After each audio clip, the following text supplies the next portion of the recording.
প্রিয় শিক্ষার্থী, কেমন আছো সবাই? আশা করি সবাই ভালো আছো। আমিও আল্লাহর রহমতে ভালো আছি। এমএস স্টাডির পক্ষ থেকে তোমাদের সকলকে স্বাগতম। আজ আমি অন্যতম একটি গুরুত্বপূর্ণ বিষয় ট্যাগ কোয়েশ্চেন নিয়ে তোমাদের সামনে আলোচনা করব।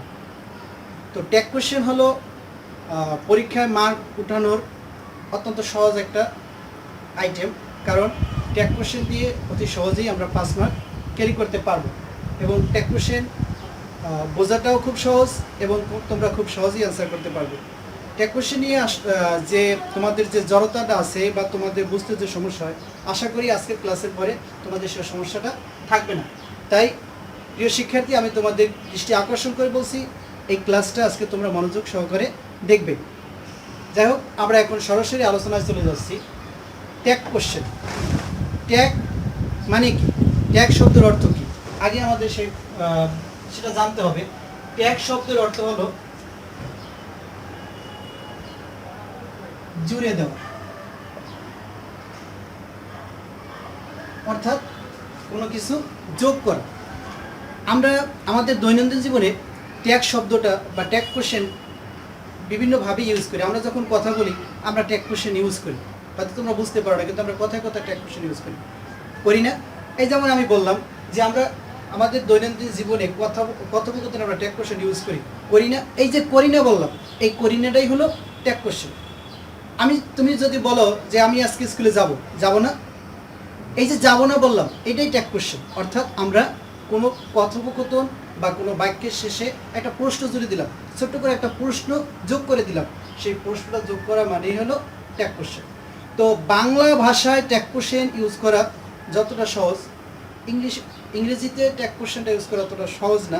আমরা যে কোনো কথাই বলতে পারি, তাই না, যাব না, করব না, এই জাতীয় কথাগুলো ট্যাগ কোয়েশ্চেন হয়ে যায়। তো ইংলিশে ট্যাগ কোয়েশ্চেন করতে হলে তার কিছু নিয়ম আছে।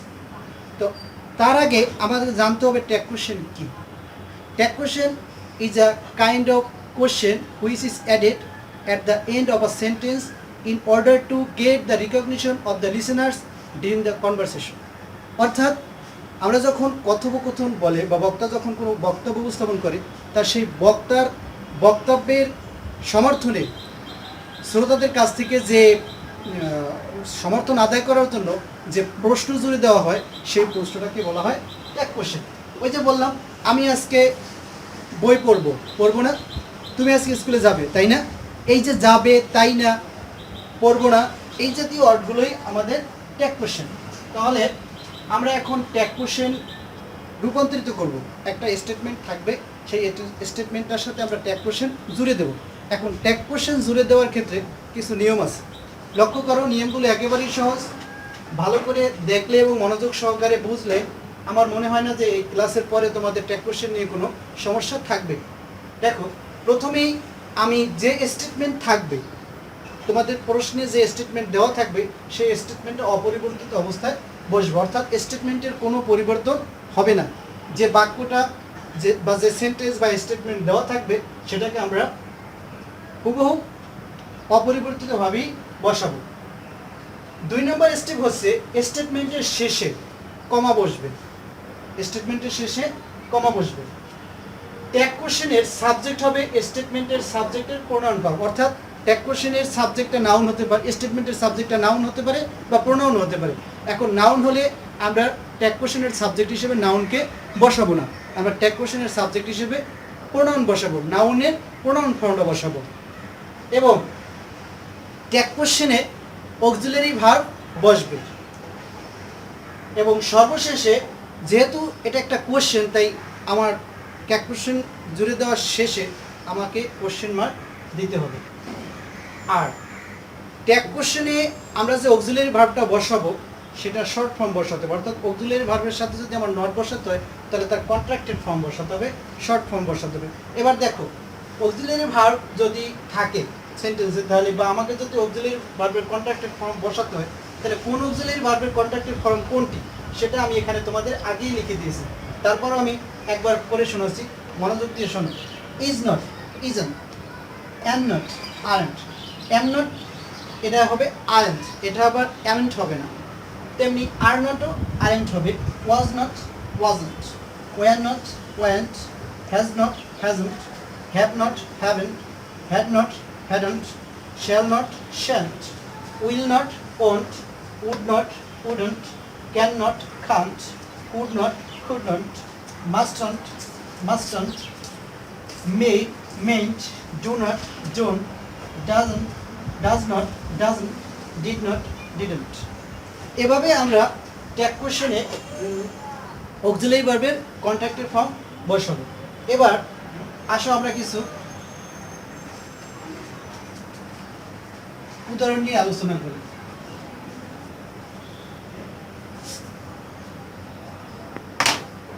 প্রথমত কথা হলো ট্যাগ কোশ্চেনে যদি অক্সিলারি ভার্ব থাকে তাহলে আমাদের অক্সিলারি ভার্বটাই ট্যাগ কোশ্চেনে যে অক্সিলারি ভার্বটা থাকবে সেই অক্সিলারি ভার্বটাই বসে যাবে। এবং স্টেটমেন্ট যদি অ্যাফার্মেটিভ হয়, স্টেটমেন্ট অ্যাফার্মেটিভ হলে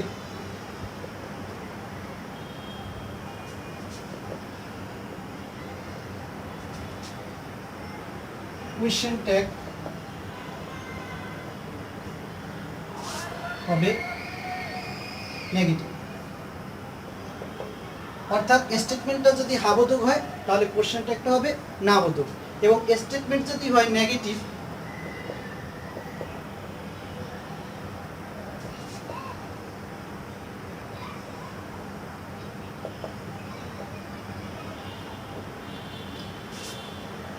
কোয়েশ্চেন ট্যাগ হবে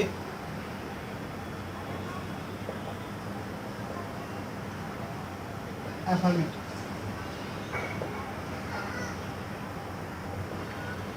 তাহলে হিসাব ক্লিয়ার, যদি স্টেটমেন্ট অ্যাফার্মেটিভ হয় কোশ্চেন ট্যাগ হবে নেগেটিভ। অর্থাৎ অক্সিলারি ভার্বের সাথে যদি নট না থাকে তাহলে আমাকে নট অক্সিলারি ভার্বের সাথে বসাতে হবে, আর যদি নট থাকে তাহলে উঠে যাবে, শুধু অক্সিলারি ভার্বটাই বসবে।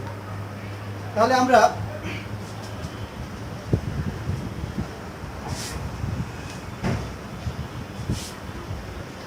কয়েকটি সেন্টেন্স নিয়ে আলোচনা করব। দেখো আমি লিখলাম I am playing badminton।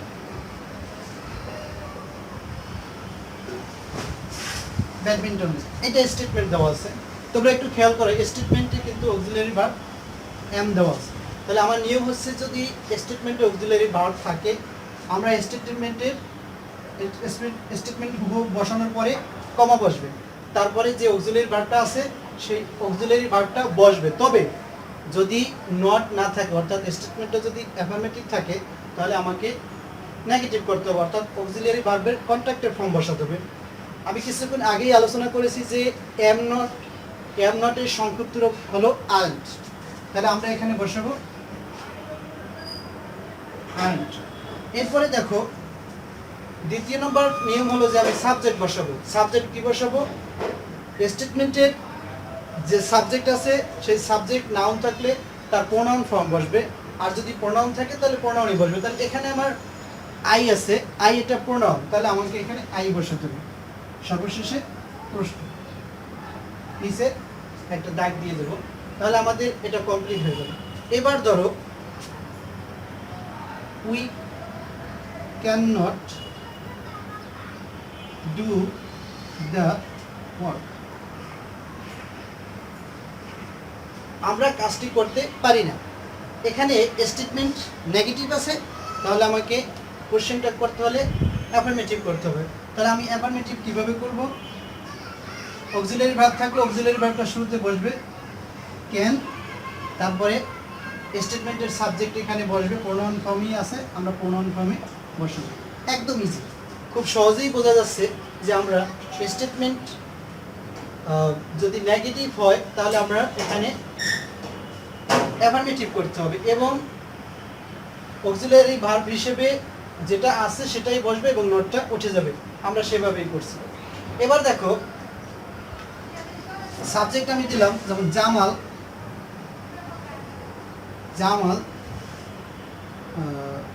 Is drinking টি। জামাল চা পান করছে। এখানে অক্সিলারি ভার্ব ইজ আছে, তাহলে আমাদের নিয়ম অনুযায়ী অক্সিলারি ভার্বটা বসবে ইজ। এখানে নট নেই, তার মানে স্টেটমেন্ট অ্যাফার্মেটিভ আছে। আমাকে এটা নেগেটিভে করতে হবে। তার জন্য ইজের সংক্ষিপ্ত রূপ, ইজ নটের সংক্ষিপ্ত রূপ হলো ইজেন্ট। এখন জামাল, এই জামাল হলো সাবজেক্ট, সাবজেক্টের আমার কি করতে হবে, প্রোনাউন ফর্ম বসাতে হবে। তাহলে জামালের প্রোনাউন ফর্ম হলো হি। আমরা জানি জামালের প্রোনাউন, জামাল একজন ব্যক্তি এবং সে পুরুষবাচক ব্যক্তি, এর জন্য আমাকে কি বসাতে হবে, কি বসাতে হবে। তারপরে সর্বশেষে প্রশ্নবোধক চিহ্ন দিতে হবে। এবারে তাহলে এ পর্যন্ত আশা করি তোমরা বুঝতে পেরেছো, আশা করি কোনো সমস্যা হয়নি। একটু সামনের দিকে যাব, তোমরা ভালো করে লক্ষ্য রাখো। আমরা জানি অক্সিলারি ভার্ব থাকলে অক্সিলারি ভার্বটা ট্যাগ কোশ্চেনে বসে যাবে, নট থাকলে বসবে না, না থাকলে বসবে। এখন অক্সিলারি ভার্ব কিন্তু হ্যাভ আছে, যেমন আমি যদি লিখি আই হ্যাভ আ পেন, আমার একটি কলম আছে, এখানে হ্যাভ আছে। দেখো এই হ্যাভ কিন্তু অক্সিলারি ভার্ব ঠিক আছে, কিন্তু এই সেন্টেন্সে হ্যাভ ছাড়া আর কোনো ভার্ব নেই, সেক্ষেত্রে এই হ্যাভ মেইন ভার্ব হিসেবে কাজ করছে। এই হ্যাভটা কি ভার্ব হিসেবে কাজ করেছে, মেইন ভার্ব হিসেবে কাজ করছে। এই ক্ষেত্রে আমরা ট্যাগ কোশ্চেন করতে গেলে দুইটা নিয়মই ফলো করতে পারি। আমরা সরাসরি হ্যাভও লিখে দিতে পারি,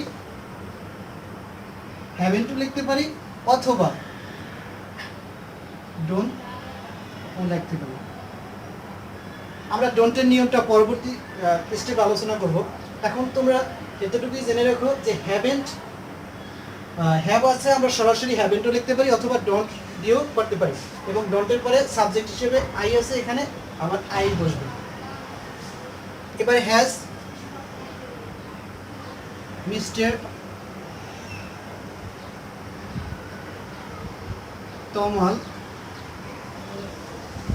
হ্যাজ আ নাইস ফ্রেন্ড,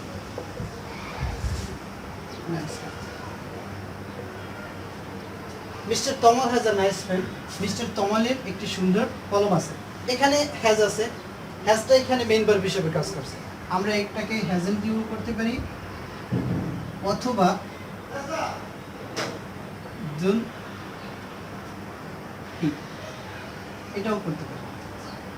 যাই হোক, এতক্ষণ আমরা আলোচনা করলাম স্টেটমেন্টে অক্সিলারি ভার্ব থাকলে সেক্ষেত্রে অক্সিলারি ভার্বটাই আমরা ট্যাগ কোশ্চেনে বসাবো। এখন সেন্টেন্সে যদি অক্সিলারি ভার্ব, স্টেটমেন্টে যদি অক্সিলারি ভার্ব না থাকে তাহলে কি করব? স্টেটমেন্টে অক্সিলারি ভার্ব না থাকলে আমরা সেক্ষেত্রে ট্যাগ কোশ্চেন কিভাবে করব?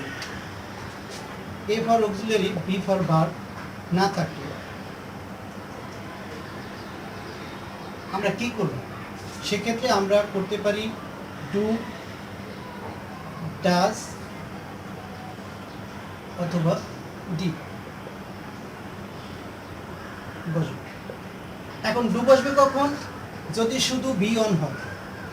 বি অন হলে, বি অন মানে ভার্বের প্রেজেন্ট ফর্ম, বি অন হলে ডু, বি অন তার সাথে এস বাই এস হলে ডাজ, বি টু হলে ডিড।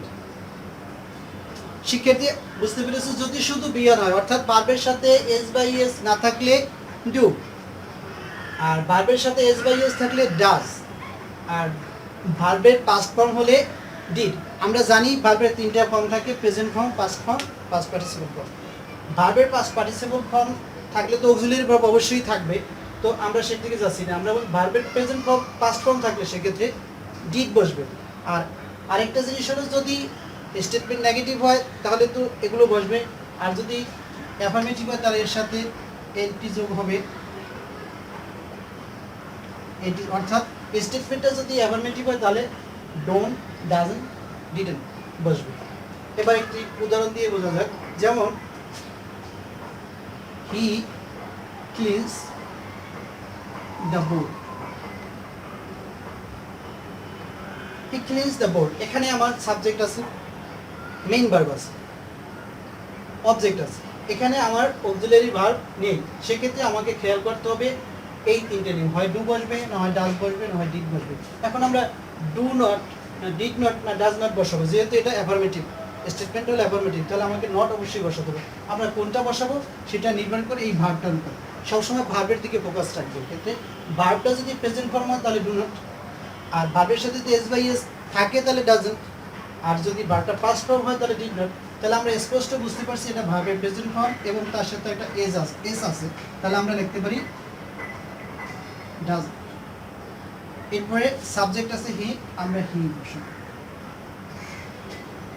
এরপরে ধরো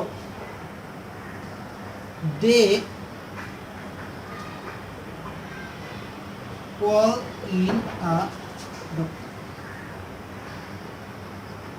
দেখো এখানে দে আছে, ভার্বের সাথে এস বাই এস নাই এবং ভার্বের প্রেজেন্ট ফর্ম আছে, তাহলে এক্ষেত্রে আমরা বসবো কি বসাতে পারি, don't they,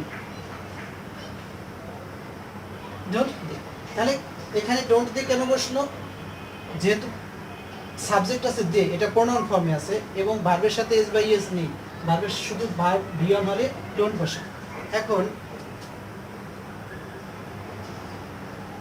mother cooked rice, এটা কিভাবে হবে বলো তো শিক্ষার্থীরা, মাদার কুকড রাইস। উপরে নিয়মটার দিকে খেয়াল করে একটু চিন্তা করো আমরা এটা কিভাবে করতে পারি। আচ্ছা দেখো এখানে কুকড আছে অর্থাৎ V2 আছে, এটা V2, তাহলে V2 থাকলে আমরা নিয়ম অনুযায়ী করতে পারি কি, V2 হলে ডিড। এখানে নট নেই মানে এটা স্টেটমেন্টে অ্যাফার্মেটিভ, তার মানে আমি করলাম ডিডন্ট। তারপরে আছে মাদার, বলো তো মাদারের প্রোনাউন ফর্ম কি হবে, যেহেতু মা স্ত্রীলিঙ্গ সেক্ষেত্রে প্রোনাউন হিসেবে শি বসবে। তাহলে এই বিষয়টা তোমাদের ক্লিয়ার হলো, যদি অক্সিলারি ভার্ব দিয়ে স্টেটমেন্ট শুরু হয় তাহলে আমরা অক্সিলারি ভার্ব বসাবো এবং অক্সিলারি স্টেটমেন্টটা যদি অ্যাফার্মেটিভ হয় তাহলে আমরা নট বসবে, অর্থাৎ অক্সিলারি ভার্বের কন্ট্রাক্টেড ফর্ম বসবে, আর যদি নট না থাকে শুধু অক্সিলারি ভার্ব বসবে। এবং অক্সিলারি ভার্ব না থাকলে সেক্ষেত্রে আমরা ডু ডাজ ডিড বসবে, অর্থাৎ বি অন হলে ডোন্ট বসবে, V2 হলে ডিডন্ট বসবে বা ডিড বসবে, এবং বি অনের সাথে বা ভার্বের প্রেজেন্ট ফর্মের সাথে এস বাই এস থাকলে সেক্ষেত্রে আমাদের ডাজ বসবে। স্টেটমেন্ট অ্যাফার্মেটিভ হলে আমাদের সেক্ষেত্রে ডোন্ট ডিডন্ট অথবা ডাজন্ট বসাতে হবে। এবারে আমরা আরেকটু ভিতরের দিকে যাই ট্যাগ কোশ্চেনের। ট্যাগ কোশ্চেন নিয়ে তোমাদের একটু ভয় কাজ করে, সেটা হলো যখন আমরা ইম্পারেটিভ সেন্টেন্সের ট্যাগ কোশ্চেন নিয়ে আলোচনা করি বা ইম্পারেটিভ সেন্টেন্সের ট্যাগ কোশ্চেন যখন দেওয়া হয় তোমরা একটু ইতস্ত বোধ করো যে কী হবে। একদম সিম্পল ব্যাপার, তোমরা যদি একটু মনোযোগ সহকারে শোনো এবং দেখো, আমার মনে হয় না এরপরে এই ইম্পারেটিভ সেন্টেন্সের ট্যাগ কোশ্চেন নিয়ে তোমাদের কোনো সমস্যায় পড়তে হবে। ইম্পারেটিভ সেন্টেন্স সাধারণত প্রথমে শুরু হয় মেইন ভার্ব দিয়ে, অর্থাৎ কোনো সেন্টেন্সের শুরুতে যদি মেইন ভার্ব থাকে সেটা ইম্পারেটিভ সেন্টেন্স হয়, আবার শুরুতে যদি ডোন্ট থাকে সেটাও ইম্পারেটিভ সেন্টেন্স হয়, আবার লেট থাকলেও ইম্পারেটিভ সেন্টেন্স হয়। আমরা এবার এই তিনটে নিয়ে আমি আলোচনা করব, অর্থাৎ ইম্পারেটিভ সেন্টেন্স যদি মেইন ভার্ব দিয়ে শুরু হয় সেক্ষেত্রে কিভাবে ট্যাগ কোশ্চেন করতে হবে, ইম্পারেটিভ সেন্টেন্স ডোন্ট থাকলে কিভাবে ট্যাগ কোশ্চেন করতে হবে, লেট থাকলে কিভাবে ট্যাগ কোশ্চেন করতে হবে। প্রথমেই মেইন ভার্ব থাকলে আমরা ট্যাগ কোশ্চেনে অক্সিলারি ভার্ব হিসেবে বসাবো would, wouldn't, can, can't, would, wouldn't। এর যে কোনো একটা বসালে আমাদের ইম্পারেটিভ সেন্টেন্সের বেলা ট্যাগ কোশ্চেন হয়ে যাবে। এক্ষেত্রে ইম্পারেটিভ সেন্টেন্সটা অ্যাফার্মেটিভ না নেগেটিভ সেই চিন্তাটা মাথায় আনার দরকার নেই, কারণ ইম্পারেটিভ সেন্টেন্সের বেলা এই রুলটা স্টেটমেন্ট অ্যাফার্মেটিভ হলেও যে কোনো একটা বসালে হবে, আবার স্টেটমেন্ট নেগেটিভ হলেও যে কোনো একটা বসালেই হবে। অর্থাৎ এটা আমরা কখন করব, আরেকটা আছে মোস্ট ইম্পর্টেন্ট যেটা, সেটা হলো উইলিও বসতে পারে, এর যে কোনো একটা বসালেই তোমার হয়ে যাবে। কখন, যদি ইম্পারেটিভ সেন্টেন্সটা মেইন ভার্ব দিয়ে শুরু হয়, যেমন লিখলাম কাম হিয়ার, কাম হিয়ার এদিকে আসো, আমরা এখানে লিখতে পারি উড, আর সব সময় ইউ থাকবে ইম্পারেটিভ সেন্টেন্সে অবজেক্ট হিসেবে, সাবজেক্ট হিসেবে সব সময় ইউ বসবে, এটা মনে রাখবে। এই অক্সিলারি ভার্বগুলো বসানোর পরে ইম্পারেটিভ সেন্টেন্সে অবশ্যই ইউ বসবে। ইম্পারেটিভ সেন্টেন্সটা ইউ দিয়ে অবজেক্ট হিসেবে ইউই বসে, এটা সবসময় খেয়াল রাখবে। এবং কাম হিয়ার, এখানে আমরা উড বসালাম। এবারে দেখো স্টপ দ্য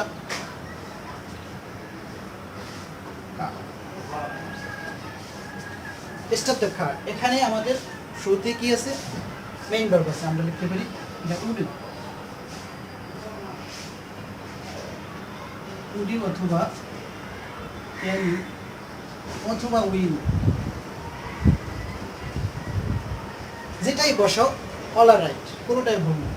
এবারে ইম্পারেটিভ সেন্টেন্সটা যদি ডোন্ট দিয়ে শুরু হয়, ডোন্ট দিয়ে শুরু হলে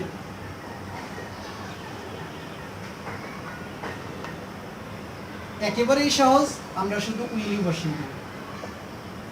ডোন্ট দিয়ে শুরু হলে আমরা উইলি বসাই দেব, একদম ইজি। ডোন্ট থাকলেই উইলও, ডানে বামে তাকানোর কোনো দরকার নেই। যেমন don't make a noise, will you.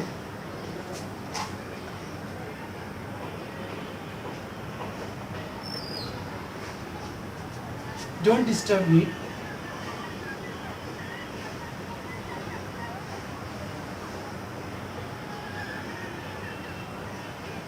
Will you? একদম ইজি টাস্ক, তোমরা খুব সহজে মনোযোগ দিয়ে একটু খেয়াল করলে ইম্পারেটিভ সেন্টেন্সের ট্যাগ কোশ্চেনগুলো কোনো সমস্যাই না। এবারে যদি ইম্পারেটিভ সেন্টেন্সটা লেট দিয়ে শুরু হয় তাহলে কি করতে হবে? লেটের বেলা দুইটা নিয়ম, একটা হলো লেট আস আর একটা হলো let him, let you, let them, let her, let Jamal, let Kamal, এরকম। লেট আসের বেলা একটা নিয়ম, আর let him, let them, let her, let Jamal, let Kamal, এদের বেলা একটা নিয়ম। লেট আস থাকলে এটা লেটস থাকতে পারে অথবা লেট আস থাকতে পারে। লেট থাকতে পারে অথবা লেটাস থাকতে পারে, থাকলেই শ্যাল। লেটস অথবা লেটাস থাকলেই শ্যাল। আর কোনো দিকেই খেয়াল রাখতে হবে না, তোমরা দেখবা যে ইম্পারেটিভ সেন্টেন্সের শুরুতে লেটস অথবা লেটাস আছে কিনা। তোমরা থাকলেই স্টেটমেন্টের শুরু শেষে শ্যাল বসিয়ে কোশ্চেন মার্ক দিলেই আমার কাজ শেষ। দেখো লেটাস বা লেটস প্লে ক্রিকেট, তাহলে আমরা কি করব? যেহেতু লেটস আছে কোনো কথা নেই, শ্যাল।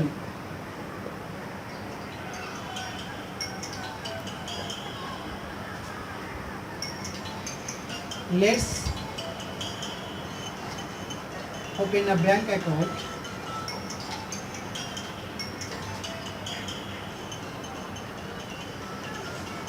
শ্যাল। এবারে লেট হিম, লেটের পরে হিম থাকতে পারে অথবা হার থাকতে পারে, দেম থাকতে পারে, ইউ থাকতে পারে, যাই থাক না কেন এগুলো উইল ইউ, এগুলো শেষে বসবে কি? উইল, উইল ইউ বসবে। অর্থাৎ লেটের পরে যদি আস না থাকে, শুধু let him, let her, let them, let you, let, এই আস ছাড়া যেটাই থাকবে আমরা শুধু উইল ইউ বসাই দেবো। Let him, let him go to market, তাকে মার্কেটে যেতে দাও, তাহলে আমরা কি বলবো? Will you. শিক্ষার্থীরা একটা জিনিস লক্ষ্য করো, ইম্পারেটিভ সেন্টেন্স মেইন ভার্ব দিয়ে শুরু হোক, ডোন্ট দিয়ে শুরু হোক অথবা লেট হিম, লেট হার দিয়ে শুরু হোক, এই তিনটা ক্ষেত্রে একটা নিয়ম আমরা সবসময় দেখছি যে উইল ইউ বসে। অর্থাৎ লেটাস বাদে অন্য যে কোনো নিয়মে ইম্পারেটিভ সেন্টেন্স থাক, তোমরা উইল ইউ দিলে কারেক্ট হয়ে যাবে, উইল ইউ দিলেই কারেক্ট হবে। শুধু লেটাস থাকলে শ্যাল, এই দুইটা নিয়ম। এছাড়া তুমি won't you, would you, could you দিতে পারবে, সমস্যা নেই। তবে কমন নিয়ম হলে যদি তুমি কোনটাই না দিতে পারো, উইল ইউ দিলেই তোমার ইম্পারেটিভ সেন্টেন্সটা ট্যাগ কোশ্চেন হয়ে যাবে। শিক্ষার্থীরা আশা করি আজকে যে নিয়মগুলো আলোচনা করেছি তা তোমরা বুঝতে পেরেছো। যদি কোনো সমস্যা থাকে কমেন্ট বক্সে কমেন্টস করে জানাবে, উত্তর দেওয়ার চেষ্টা করব। যার যে সমস্যা আছে তোমরা বলতে পারো।